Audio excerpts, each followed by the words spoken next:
About motivation. Motivation एक ऐसी प्रक्रिया है, मोटिवेशन एक ऐसी ऊर्जा है, एक ऐसी शक्ति है जो व्यक्ति को एनर्जी देती है, सक्रिय करती है और उसके लक्ष्य को प्राप्त होने तक उसको सक्रिय बनाए रखती है। यानी जो व्यक्ति मोटिवेशन प्राप्त करता है वो व्यक्ति अपना लक्ष्य निर्धारित करता है। लक्ष्य निर्धारित करने के बाद उस लक्ष्य को प्राप्त करने के लिए, कार्य करने के लिए उद्यत होता है। उद्यत होना मतलब इनिशिएशन लेता है, वो इनिशिएटिव लेता है कि कैसे इस कार्य को किया जाए। प्लान करता है, इनिशिएशन लेता है, वर्क करता है उसके ऊपर और वो वर्क तब तक करता रहता है जब तक कि वो अपने लक्ष्य को प्राप्त नहीं कर लेता। तो इस प्रकार मोटिवेशन एक इस प्रकार की ऊर्जा है जो व्यक्ति को किसी कार्य को प्रारंभ करने और उस कार्य को पूर्ण करने तक उसमें लगातार बनाए रखती है। सीवी गुड ने भी कहा कि motivation is the process of arousing, sustaining and regulating activity. अभिप्रेरणा किसी कार्य को प्रारंभ करने, जारी रखने तथा नियंत्रित करने की प्रक्रिया है। ब्लेयर जोन्स और सिम्पसन ने कहा, motivation is a process in which the learners internal energies or needs are directed towards various goal in his environment. अभिप्रेरणा वह प्रक्रिया है जिसमें सीखने वाले व्यक्ति की आंतरिक ऊर्जाएं अथवा आवश्यकताएं उसके वातावरण के विभिन्न लक्ष्यों की ओर निर्देशित होती हैं। तब आपने देखा कि जो मोटिवेशन है वो नीड बेस्ड भी होती है। जो हमारी आवश्यकताएं होती हैं, उन आवश्यकताओं को जब हम महसूस करते हैं तो उसकी पूर्ति करने के लिए हम उद्यत होते हैं, हम उसको पूर्ति करना चाहते हैं और जैसे ही उसकी पूर्ति होती है तो हमें एक प्रकार का संतुष्टि या एक प्रकार की हमको सेटिस्फेक्शन फील होता है।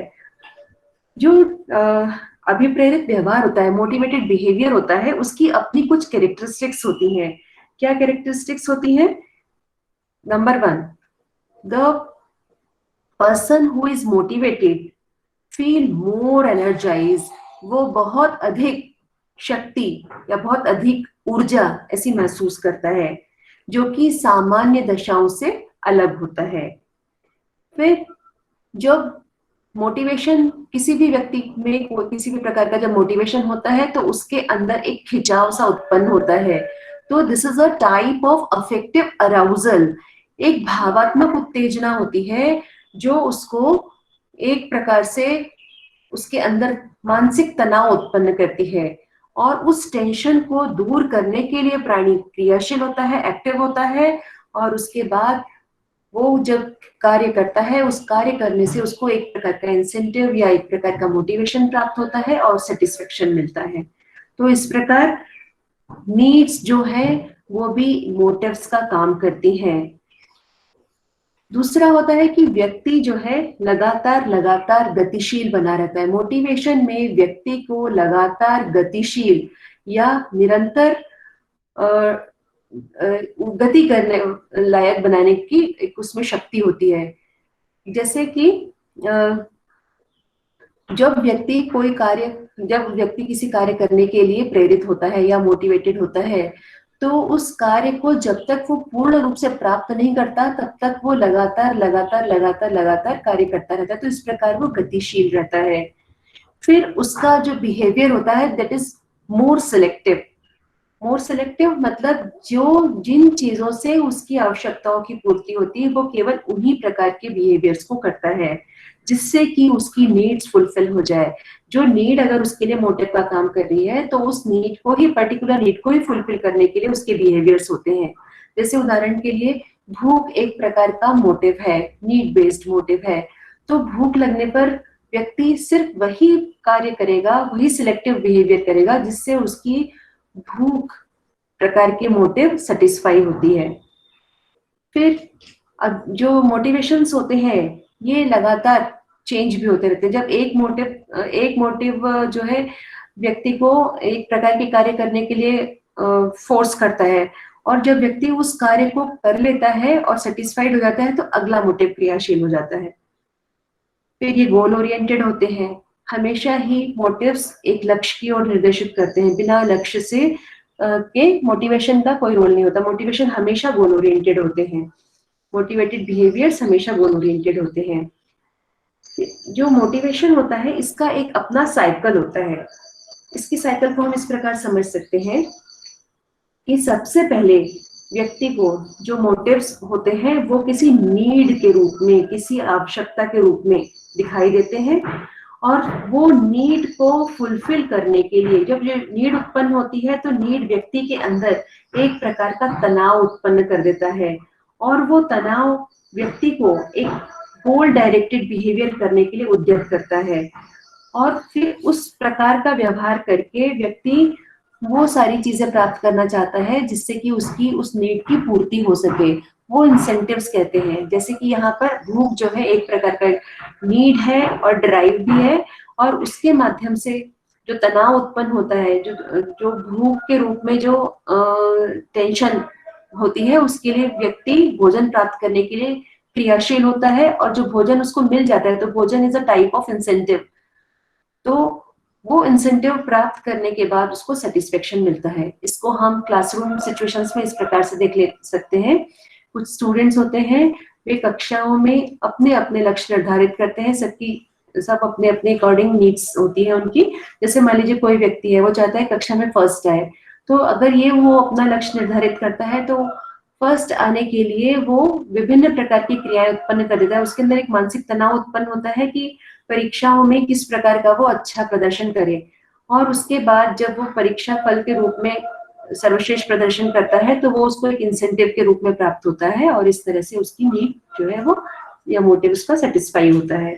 तो इस प्रकार से ये एक साइकिल होता है जो कि नीड या ड्राइव से उत्पन्न होता है और उसके बाद इंसेंटिव के साथ में कंप्लीट होता है। अब हमारे एक एज अ टीचर हमारे सामने ये परिस्थिति उत्पन्न होती है कि किस प्रकार हम कक्षा में स्टूडेंट्स को मोटिवेट कर सकते हैं। As we know, the best books or the study materials or even other extremely high-tech or innovative learning resources are not able to motivate students. So motivation is the thing which when added with learning, it gives higher achievement. व्यक्ति की जो अपने potentials होते हैं उसके साथ में अगर मोटिवेशन को ऐड कर दिया जाए तो उसके अचीवमेंट लेवल्स हाई होते हैं। अच्छा, एक कक्षा के अंदर एक जो शिक्षक है, जरूरी नहीं है कि अगर वो बहुत लर्नेड है या वो हाईली क्वालिफाइड है तो वो जरूर है एक अच्छा मोटिवेटर भी होगा और क्लास को अच्छा मोटिवेट कर सकेगा। ये बिल्कुल जरूरी नहीं होता। Sometimes most brilliant and highly qualified teacher also lack the skill of motivating class. So teacher should be trained for motivating the class. There are some techniques how to motivate the class. First of all, the teacher have to be clear about learning objectives. शिक्षक को अपने learning objectives के बारे में बहुत स्पष्ट होना चाहिए और स्टूडेंट्स को भी क्लियरली बता दिया जाना चाहिए what they are going to be taught and what will they achieve after learning this. ये सीखने से उनको क्या ही फायदा मिलने वाला है, वो क्या सीखने जा रहे हैं, उससे उनको क्या लाभ होगा। जब उनके पास, छात्रों के पास सीखने के लिए भी ऑब्जेक्टिव्स क्लियर होते हैं तब वो सीखने के लिए तत्पर होते हैं। फिर certainly this is very important to create friendly environment in the classroom. कक्षा में बड़ा भय का वातावरण बनाना, बड़ा टेरर बनाना, कभी कभी होता है ना कि बहुत स्ट्रिक्ट टीचर है तो बहुत टेरर बनाना। कई बार ऐसी कक्षाएं बड़ी अनुशासित दिखती हैं, वेरी डिसिप्लिन्ड क्लास दिखाई देती हैं, लेकिन इस प्रकार की कक्षाओं में सीखने के लिए मोटिवेशन नहीं होता। क्यों नहीं होता? क्योंकि स्टूडेंट्स फ्री होकर अपने आप को एक्सप्रेस नहीं कर पाते। इसी प्रकार की जिज्ञासाओं का, क्यूरियोसिटीज का शमन नहीं कर पाते, अपनी चीजें बोल नहीं पाते, उनमें अगर कोई डाउट्स होते हैं तो क्लियर नहीं कर पाते, अगर वो कुछ एडिशंस करना चाहते हैं, कोई चीजें जान रहे होते तो एडिशंस नहीं करते हैं। तो इस प्रकार से एक शांत क्लास होती है, और शांत क्लास में कभी भी सीखना नहीं हो पाता। So the teacher have to create friendly environment. Friendly environment का ये मतलब नहीं है कि जहाँ पर कि छात्र शिक्षक को कुछ भी बोले। फ्रेंडली एनवायरनमेंट का मतलब है जहाँ पे छात्र निसंकोच, भय रहित होकर अपनी बात कह सके, अपने डाउट्स क्लियर कर सके, और अगर वो शिक्षक की किसी फैक्ट से, शिक्षक के किसी ओपिनियन से अगर वो सहमत नहीं है, तो वो निर्भय होकर लॉजिक के साथ अपनी बात रख सके। तो इस प्रकार का एक वातावरण क्रिएट करना। The next is providing positive reinforcement. As we have already learned about this, that a teacher should try to provide positive reinforcement, positive motives like praise, acceptance, and supporting environment. This can motivate students and can create a good friendly environment, as we have already discussed about this. कि एक अच्छा वातावरण, एक healthy वातावरण बनाए रखने के लिए, कक्षा में एक स्वस्थ वातावरण बनाए रखने के लिए जरूरी है कि हम पॉजिटिव रेनफोर्समेंट का उपयोग करें। पॉजिटिव रेनफोर्समेंट में जैसे अभी बता चुके हैं कि एक्सेप्टेंस एक सबसे बड़ा पॉजिटिव मोटिव होता है।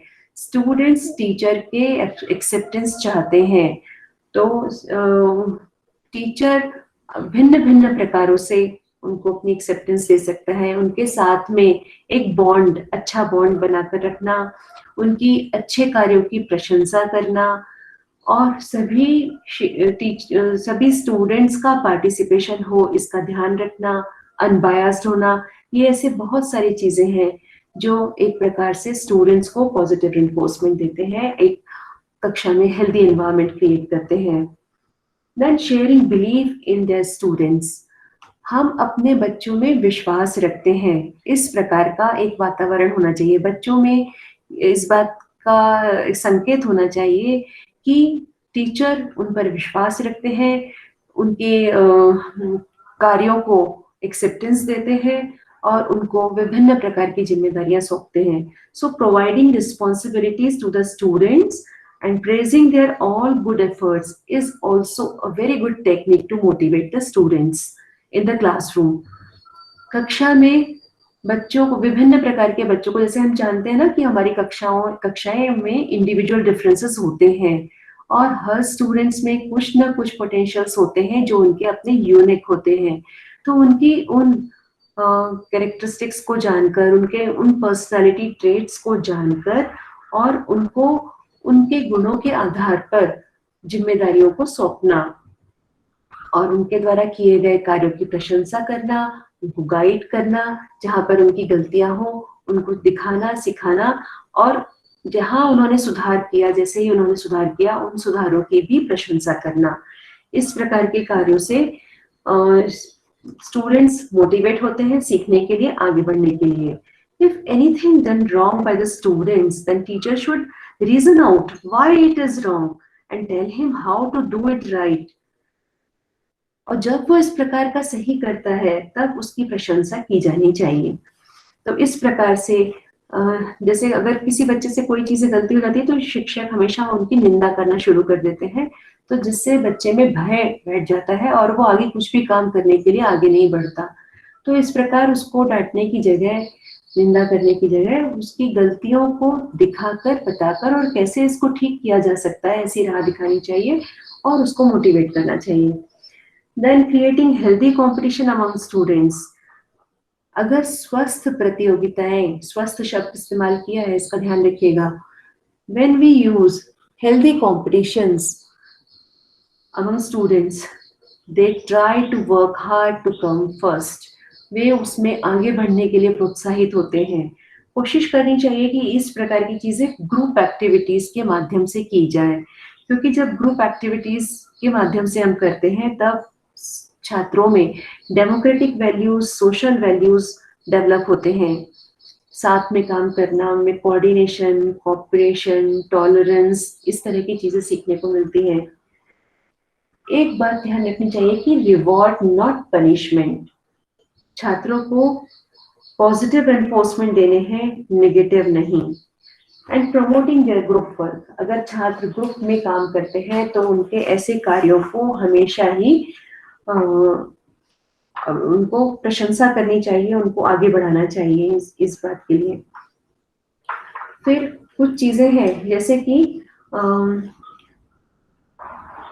टीचिंग में इफेक्टिव मेथड्स यूज करना, जो नई नई टेक्नोलॉजी है उसका यूज करना, नई नई डिवाइसेस यूज करना। उसके अलावा इस बात का ध्यान रखना कि हमेशा ही उनके प्रीवियस नॉलेज को हम लिंक करते हुए ही नया नॉलेज देंगे। इस प्रकार की चीज अगर करते हैं तो वो हमेशा ही लिंक कर पाते हैं और आगे बढ़ने के लिए प्रोत्साहित होते हैं। अगर हम उनके लेवल को नहीं जानते, स्टूडेंट्स के लेवल को नहीं जानते हैं, इग्नोर करते हैं, अपने स्टूडेंट्स को पहचानने से में कोई रुचि नहीं दिखाते हैं एज अ टीचर, और उसके बाद हम केवल अपनी नई नॉलेज प्रेजेंट करते हैं, तो स्टूडेंट्स ना तो लिंक कर पाते हैं, उनका कक्षा में जो भी चीजें चल रही हैं, जो भी प्रेजेंटेशंस चल रहे हैं, जो भी नया नॉलेज प्रोवाइड किया जा रहा है, उससे उससे वो जुड़ते नहीं हैं, वो सीखते नहीं हैं और कोई मोटिवेशन उनको सीखने का नहीं मिल पाता है। फिर टीचर का ईगो नहीं रखना चाहिए टीचर को, और स्टूडेंट्स के साथ में एक अच्छा प्रॉपर एटीट्यूड रखना चाहिए। थोड़ा टीचर ने एफर्ट करना चाहिए कि वो कक्षा के अंदर उत्साह या एंथुसिज्म का वातावरण बनाकर रखे। ऐसा करने के लिए उसको अलग अलग तरीके इस्तेमाल करने चाहिए, स्टूडेंट्स के पार्टिसिपेशन रखने चाहिए, फीडबैक लेने चाहिए स्टूडेंट्स के, और जो भी उनमें भ्रम हो, इल्यूजन्स हो, उनको दूर करने की कोशिश करनी चाहिए। जो भी स्टूडेंट्स किसी भी प्रकार के परिश्रम करते हैं, उनके परिश्रम की प्रशंसा करनी चाहिए हमेशा ही। सबसे बड़ी है कि एक अच्छे एग्जाम्पल्स को रखना चाहिए। जो भी ऐसे अच्छे मॉडल्स या अच्छे एग्जाम्पल्स हुए हैं, उन लोगों का उनको उदाहरण के तौर पर कक्षा में रखना बहुत फ्रूटफुल होता है।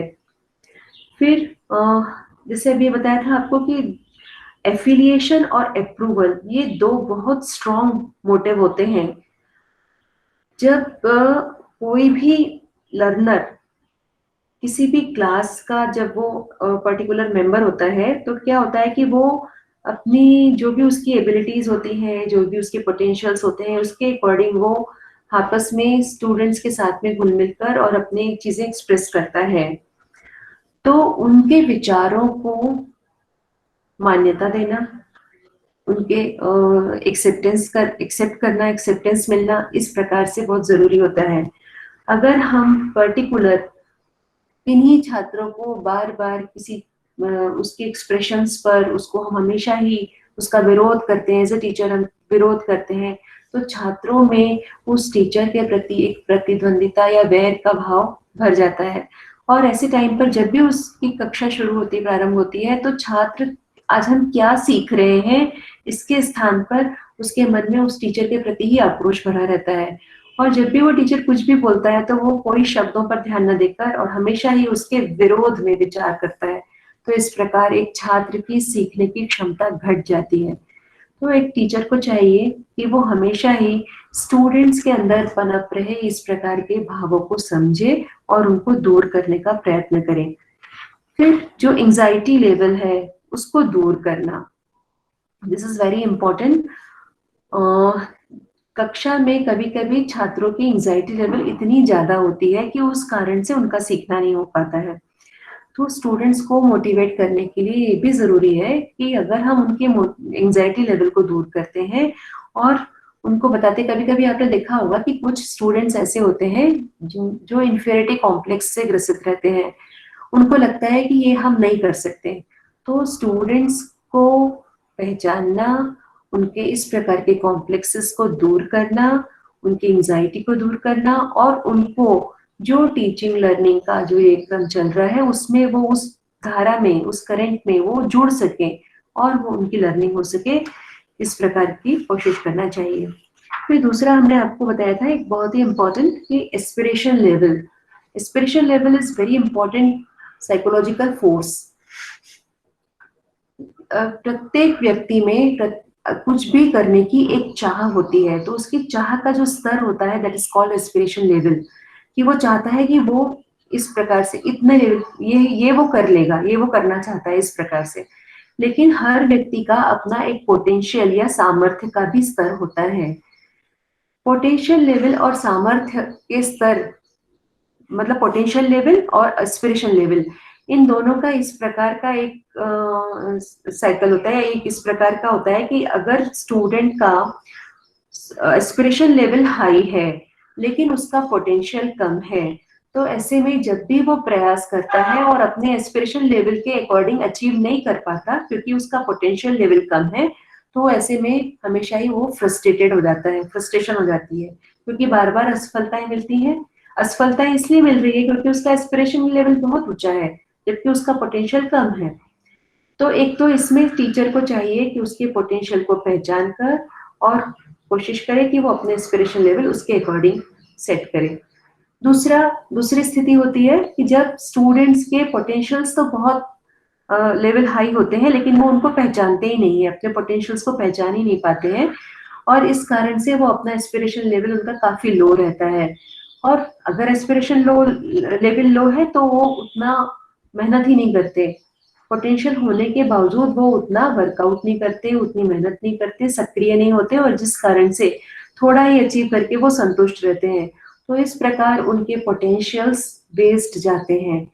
तो टीचर को ऐसी स्थिति में जरूरी होता है टीचर के लिए कि वो उनके पोटेंशियल्स को समझकर उनको मोटिवेट करें, उनके एस्पिरेशन लेवल हाई करें, और उनको जहां जहां पे उनको सफलता मिलती है उनको प्रशंसा करें उनकी, और फिर उनको और अगले टारगेट जैसे ऊंचे देते हैं उस प्रकार से उसको हाई टारगेट रखने के लिए प्रोत्साहित करें। तो ये एक बहुत ही इम्पोर्टेंट रोल होता है यहाँ पर टीचर का। फिर जैसे आप जानते हो कि जो सबसे इम्पोर्टेंट होता है कि टीचर स्टूडेंट्स को लर्निंग के लिए रेडी करे, और जब तक स्टूडेंट्स रेडी नहीं होंगे लर्निंग के लिए तब तक वो किसी प्रकार से अटेंटिव नहीं होंगे, किसी प्रकार से इंटरेस्ट नहीं लेंगे, और उनका फिर किसी प्रकार का सीखना नहीं होगा।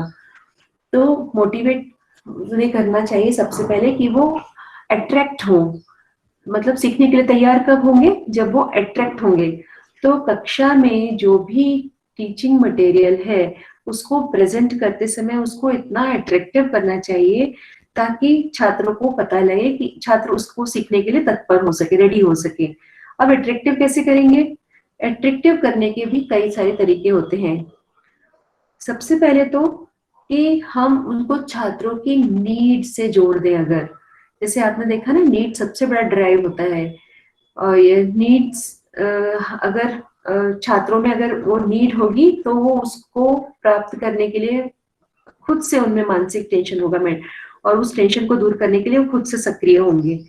तो छात्रों में सीखने के पहले उसको छात्रों की आवश्यकताओं से जोड़ना बहुत इम्पोर्टेंट है, बहुत ही इम्पोर्टेंट है। फिर दूसरा, जब हम उनको उनमें नीड उत्पन्न करते हैं कि सीखने के लिए ये उनकी आवश्यकता है ऐसा उन्हें महसूस कराते हैं, उसके बाद उनका एक्टिव पार्टिसिपेशन हो, ऐसे हमारा लर्निंग का डिजाइन होना चाहिए। जो हमारी टीचिंग स्ट्रेटेजी है उसमें इतना स्कोप होना चाहिए कि स्टूडेंट्स एक्टिवली पार्टिसिपेट कर सकें, केवल पैसिव लिसनर ना हो बल्कि एक्टिवली पार्टिसिपेट कर सके। तो इसके लिए विभिन्न प्रकार के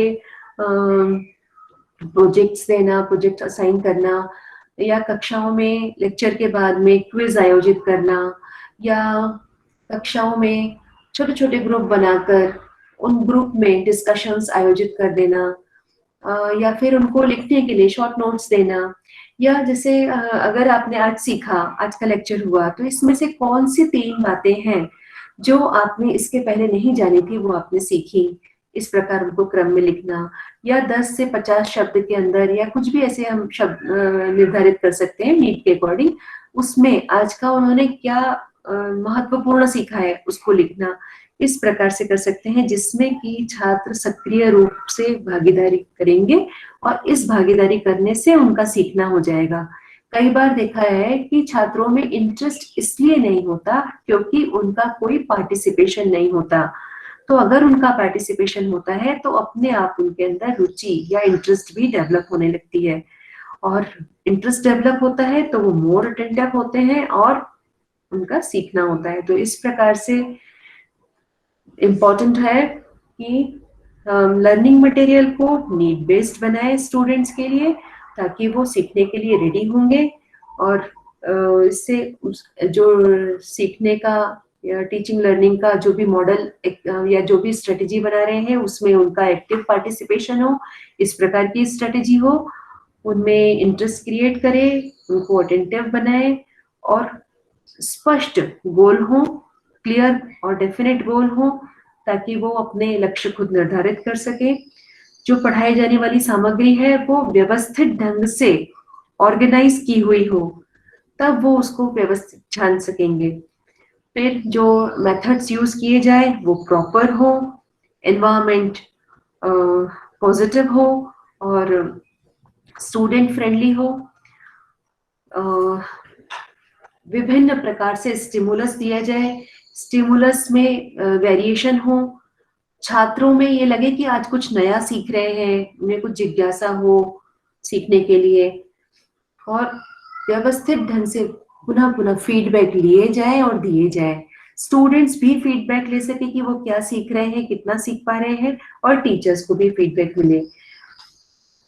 इंसेंटिव्स और रेनफोर्समेंट देने के लिए अच्छा एनवायरनमेंट हो, और जो भी सबसे इम्पोर्टेंट चीज इसमें है कि छात्र अगर कहीं पर भी सफलता प्राप्त करते हैं तो उनकी सफलता का या उनकी प्रोग्रेस का तुरंत उनको फीडबैक मिले।